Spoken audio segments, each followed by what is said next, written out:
Welcome to Kaleidoscope. Let's talk. Something very unique is happening in Bethlehem this year.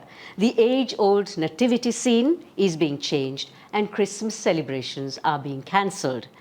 All the church heads in Jerusalem will only have prayers and place a manger in the midst of rubble as a home for baby Jesus, because that is symbolic of the many children, dead and alive, who have been pulled out of the rubble. It's a message to the world that this is what Christmas looks like in the city where Jesus was born. It's about reminding the world that children are buried under rubble, families are displaced and destroyed, and Christmas is only an illusion. Peace is the last thing that's happening in Jerusalem right now, and for millennia, peace has been elusive to this region, which in a way is ironic because the Prince of Peace was born here. With Christmas around the corner, what is there to celebrate? On Let's Talk today is a man who is a real history buff and the one we turn to when we want a historic perspective, the CEO of World Vision Lanka, Dr Dhanan Senathirajah. Dhanan, Christmas is just around the corner. What's Christmas looking like in Jerusalem and Bethlehem? Usually it's a time of great rejoicing and celebration, but sadly this time because of the Gaza war, things are looking rather bleak now. And there are no celebrations and people are in a rather somber mood. So it's not a very joyous occasion this year. So putting on your historian hat, give me the context of where Jerusalem and Bethlehem stand right now. So basically Jerusalem is divided into two. The western part of Jerusalem was under Israel and the eastern part was under Jordan at one point. But after an earlier war in 1967, Jerusalem was unified by Israel. And it became part of Israel, and Bethlehem, of course, is in West Bank, which is under Palestinian control.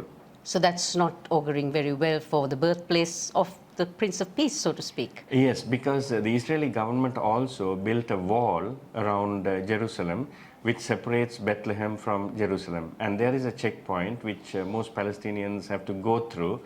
And because of that, it's difficult for Palestinians to go to the Christian holy sites or the Muslim holy sites in Jerusalem.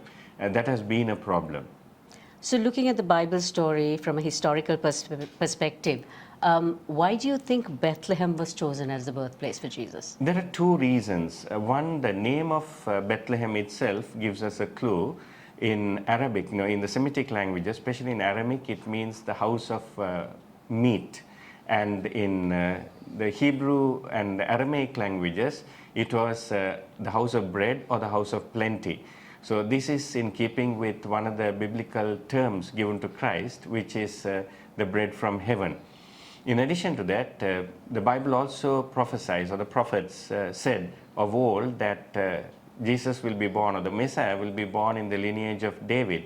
And Bethlehem is David's city. And so it's proper and normal for the Messiah to be born in Bethlehem.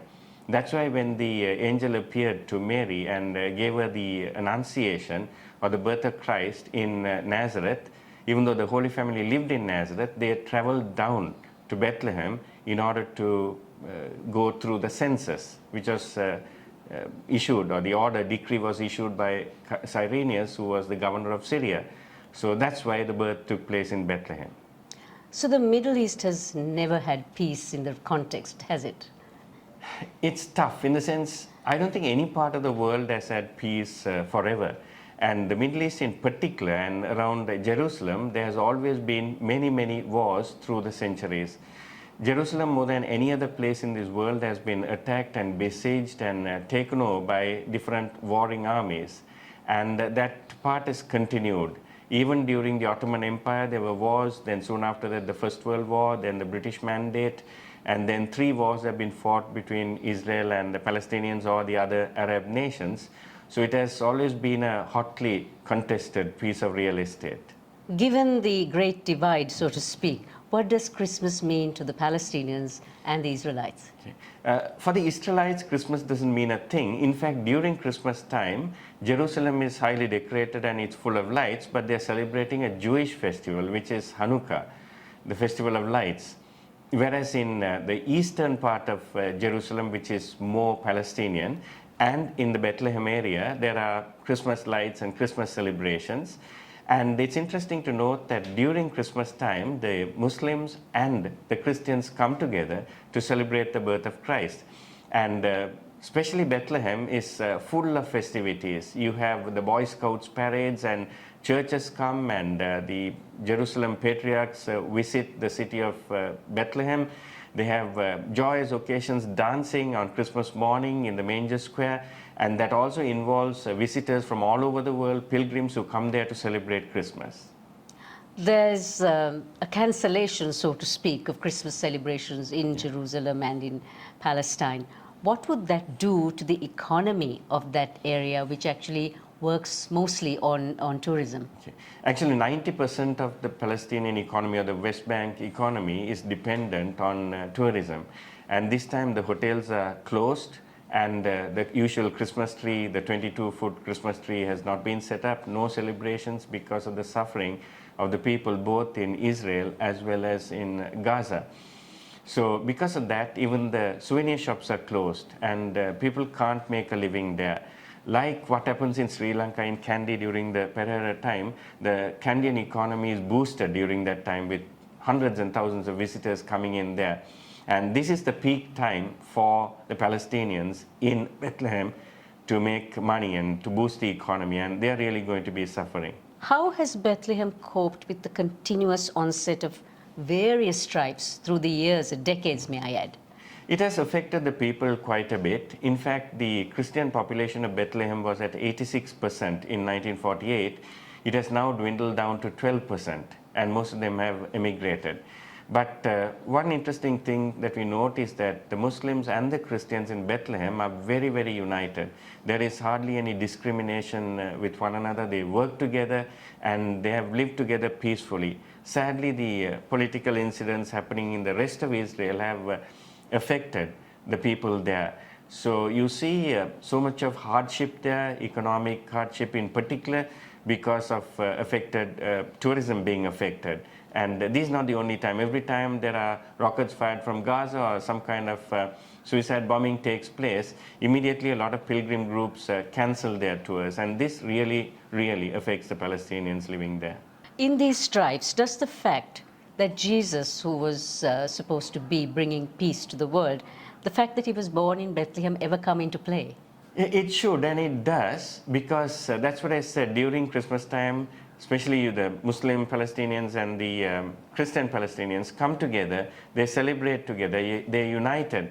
They remember the very message of Christmas. The birth of Christ is about peace.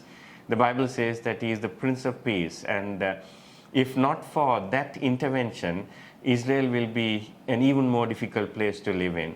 So sadly, on both sides, you have extremists who want this battle to continue, but there are so many among both the Israelites, as well as among the Palestinians, who are striving for peace. And let's hope that something does work out in the near future. So these stripes are primarily politically driven, or sometimes it could be extremist driven. But there are people on both sides. What are they like? So I think the challenge here is like elsewhere in the rest of the world, there's a lot of politics involved here. The concept should be live and let live, and I've done a lot of research into this and spoken to a lot of people. The best solution is once again live and let live, the two-state solution where Israel is there and West Bank and Gaza are united by a road or connected by a road, and both nations can survive together, with Jerusalem being an international city. And this is the only way for peace in that land. Again, there are people who are willing to do this, but extremists on both sides are putting a block to this. Is peace difficult for the Middle East given its history? I'm an incurable optimist, and I would say that it is possible. We have had peace in various other places where we thought it was never possible. Again, it takes the effort of many people, many nations, to bring these two groups together. There has been a lot of injustice towards both groups, and no human being is perfect. But I think if all the nations put their efforts together, including the UN and the Big Five, that is United States, Russia, France, United Kingdom, and EU as a whole, if they get together, they can bring about peace, provided that the Israeli government, the present government is a bit intransigent. If they and the Palestinians, those who represent the Palestinians, can come together and are willing, we can bring about the two-state solution, and that will bring peace, lasting peace, that will also influence the rest of the Middle East and the whole world. Have Very a blessed true. Christmas, Dhanan. Thank Thank you. you, Savithri. Kaleidoscope is on YouTube, Facebook, Instagram and LinkedIn. And if you like our show, subscribe and follow us for updates.